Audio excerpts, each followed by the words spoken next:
Hello everyone. आज हम बात करने वाले हैं इंटरनेशनल मॉनेटरी फंड। ये एक ऑर्गेनाइजेशन है जिसके बारे में हम बात करने वाले हैं। फर्स्ट ऑफ ऑल इसके बारे में बात करने से पहले हम इसकी क्यों बनी ये बात करते हैं। आपको ध्यान हो, वर्ल्ड वार के टाइम पे सभी कंट्री की इकोनॉमी बहुत डेप्रिशिएट हो रही थी, मतलब बहुत लॉस में जा रही थी। तो उसे स्टेबल बनाने के लिए ब्रेटन वुड कॉन्फ्रेंस हुई थी 1944 में। 44 कंट्री थी उस कॉन्फ्रेंस के अंदर जिन्होंने पार्टिसिपेट किया था। उस टाइम पे 1944 में ब्रेटन वुड कॉन्फ्रेंस में दो ऑर्गेनाइजेशन को बनाने की बात की गई। एक तो था इंटरनेशनल मॉनेटरी फंड जो हम पढ़ने वाले हैं, एक था वर्ल्ड बैंक। उसे हम अपनी आने वाली वीडियो में कवर करेंगे। तो अगर हम इंटरनेशनल मॉनेटरी फंड की बात करें, रीज़न क्या था? इकोनॉमी में जो अनस्टेबिलिटी हो रही थी उसे रिकवर करने के लिए हमने आईएमएफ बनाया। 1944 में इसके बारे में बात हो चुकी थी। अब हम इसके बारे में पढ़ते हैं हमने क्या क्या लिखा है। ये आपका इंटरनेशनल मॉनेटरी फंड आईएमएफ के बारे में बात कर रहे हैं। ये कम इनटू फोर्स, मतलब फोर्स में कब आया था?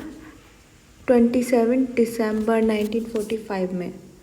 ब्रेटन वुड कॉन्फ्रेंस 1944 में इसके बारे में बात कर दी गई थी, वर्ल्ड बैंक और आईएमएफ के बारे में। एक और बात बताऊँ आपको, वर्ल्ड बैंक और आईएमएफ जो होते हैं ना, इन दोनों को ब्रिटेन ट्विंस भी बोलते हैं, बिकॉज ब्रेटन वुड कॉन्फ्रेंस में आए और दोनों एक साथ आए इसलिए।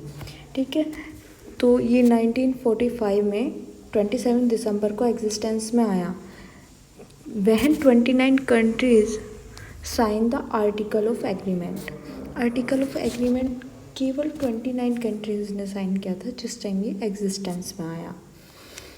मतलब वो चार्टर वही होता है कि एग्रीमेंट की इसकी जो टर्म कंडीशन है आप सब एग्री करते हो, तो ओनली 29 कंट्री तक, 44 कंट्री थी तब ब्रिटेन वुड कॉन्फ्रेंस में जिन्होंने बात की गई थी इसके बारे में, लेकिन 29 कंट्रियों ने एग्रीमेंट पे साइन किया था जो एग्री थी।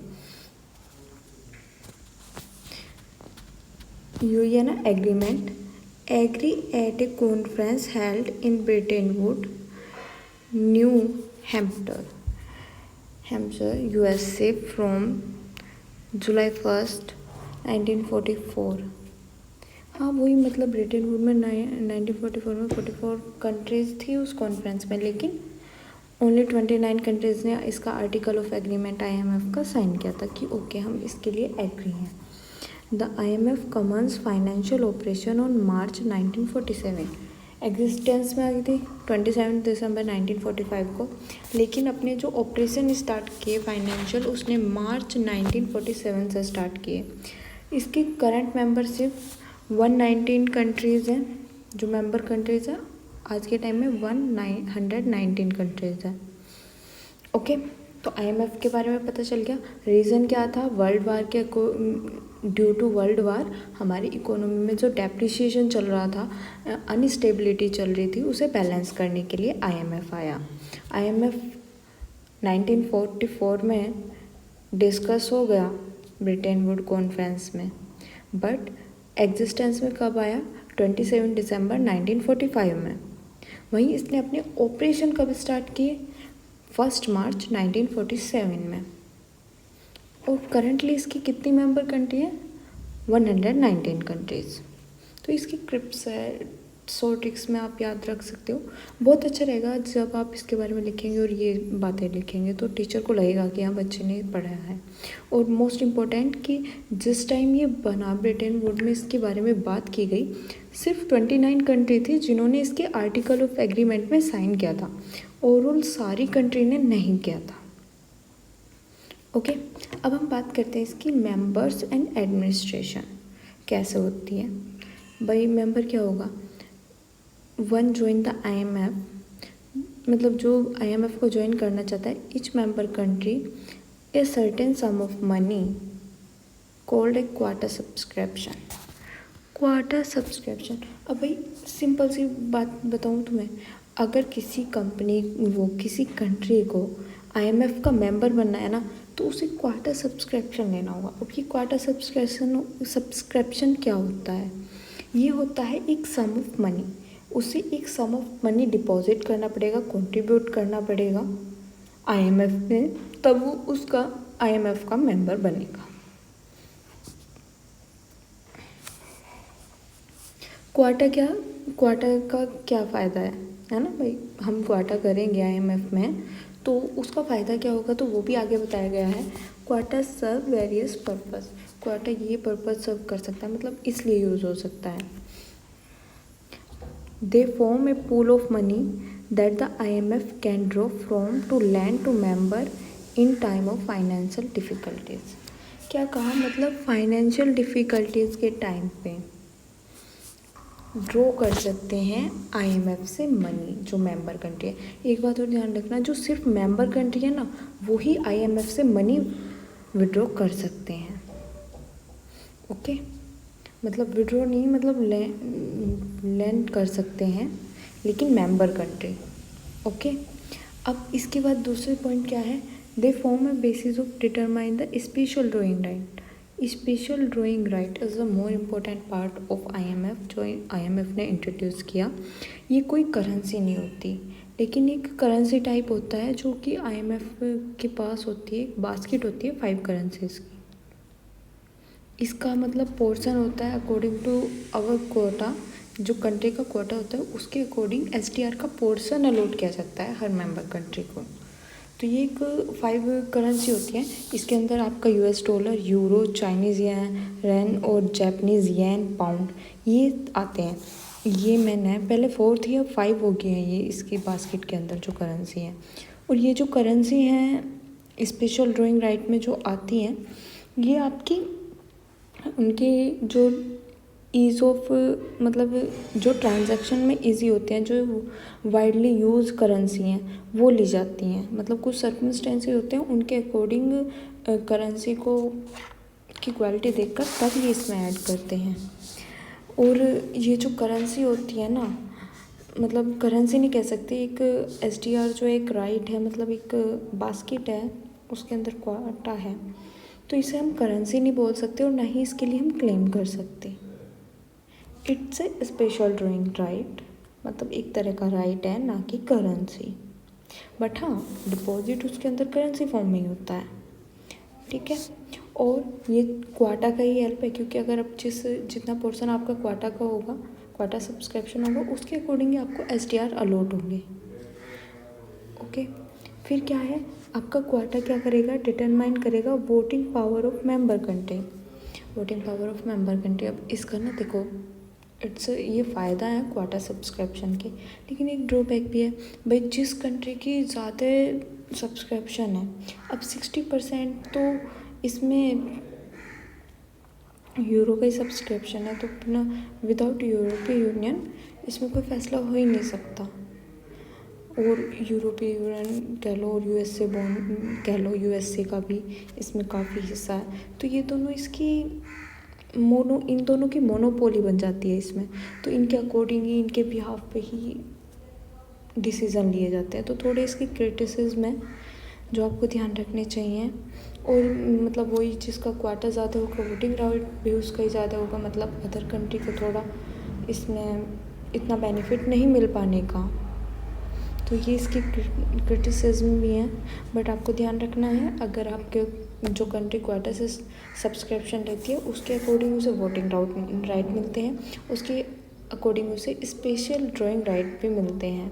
और उसे एक तरह से कि वो लाइव उसे के पास पावर हो जाती है, उसके पास राइट हो जाता है कि वो लिंक कर सकती है फाइनेंशियल डिफिसिट के टाइम पे इंटरनेशनल मॉनेटरी फंड से मनी।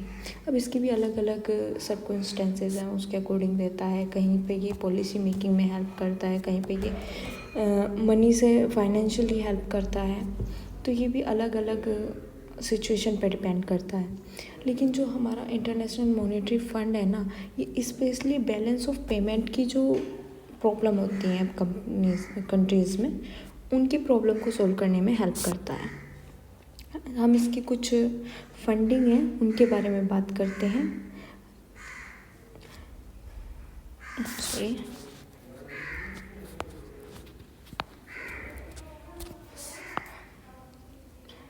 फंडिंग जो है आईएमएफ की दो तरह की है, कंसेशनल और नॉन कंसेशनल। कंसेशनल का क्या मतलब है कि इनमें लेस रिस्ट्रिक्शन होती है।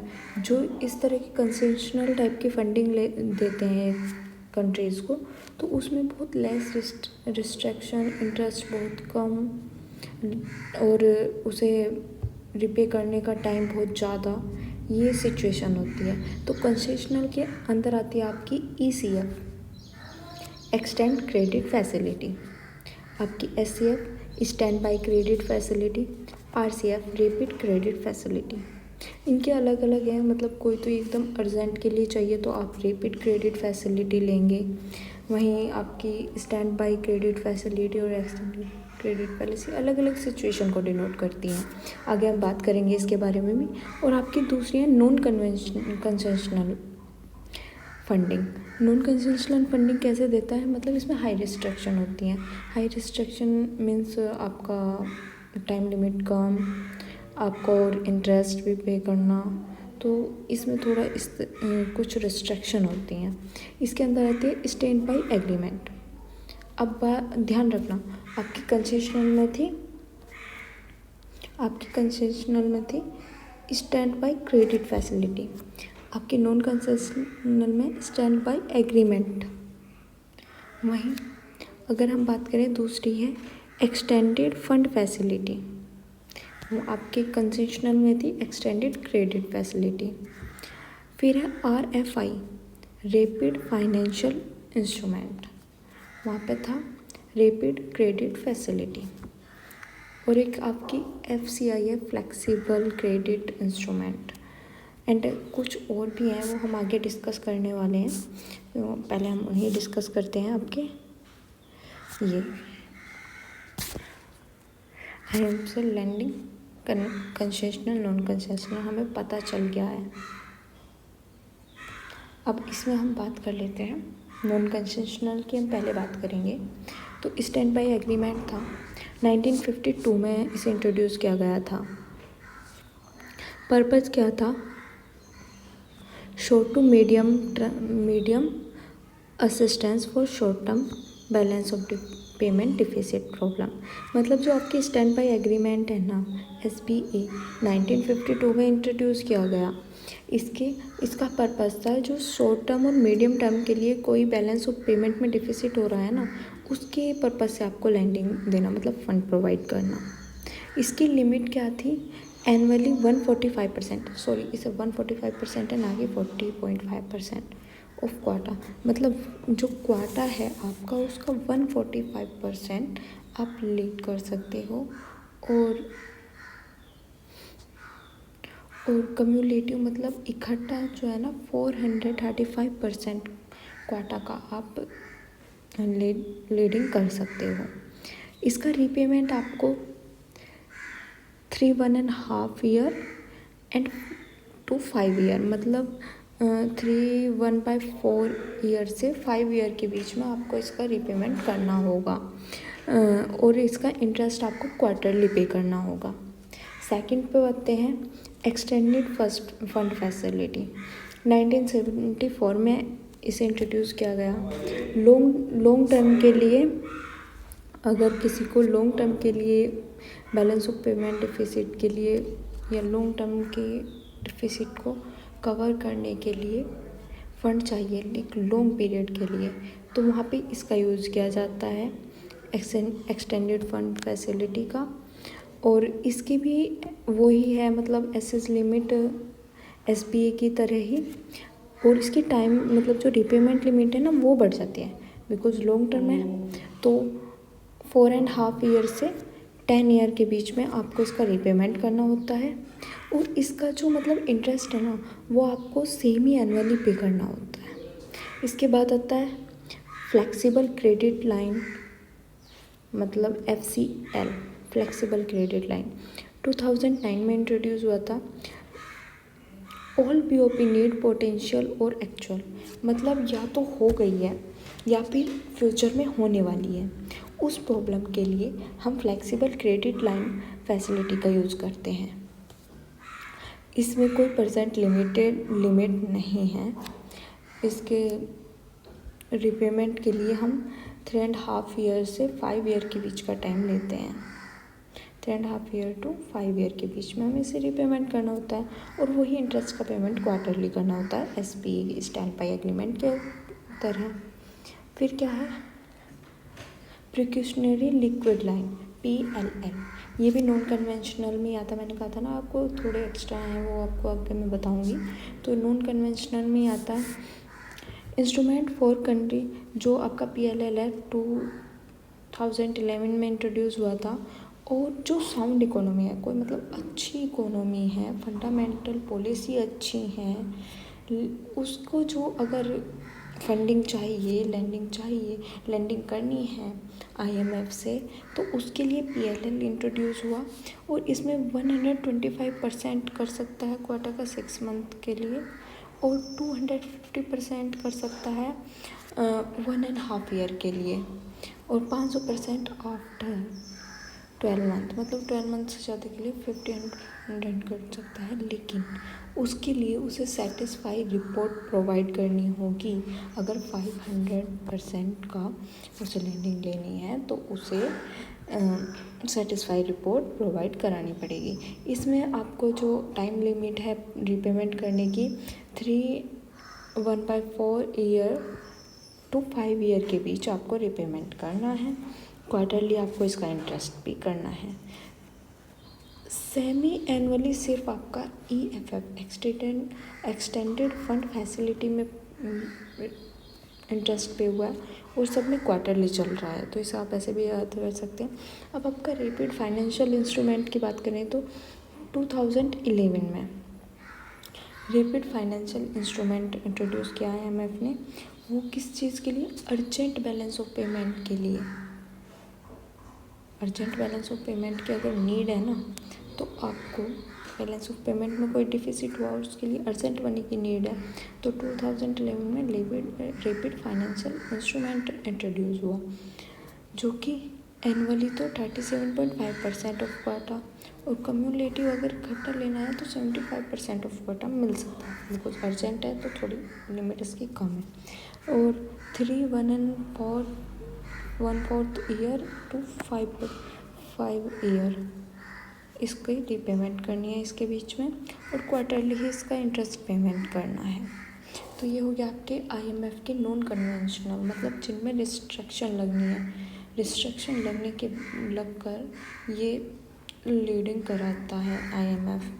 अब आपकी बात आती है हमारी कंसेशनल की। कंसेशनल में क्या होता है? कंसेशनल में पहली बात तो ध्यान रखना कि कंसेशनल की जो हम तीनों की बात करेंगे वो 2009 में ही इंट्रोड्यूस हुए हैं। इंटरेस्ट रेट सब पे 0 ही रहता है। ओके, तो आपका सबसे पहला आता है एक्सटेंडेड क्रेडिट फैसिलिटी, 2009 में इंट्रोड्यूस हुआ है, 0 इंटरेस्ट रेट है। मीडियम टर्म सपोर्ट, मतलब जो मीडियम टर्म के लिए सपोर्ट करनी है तो आप इसका यूज़ कर सकते हैं।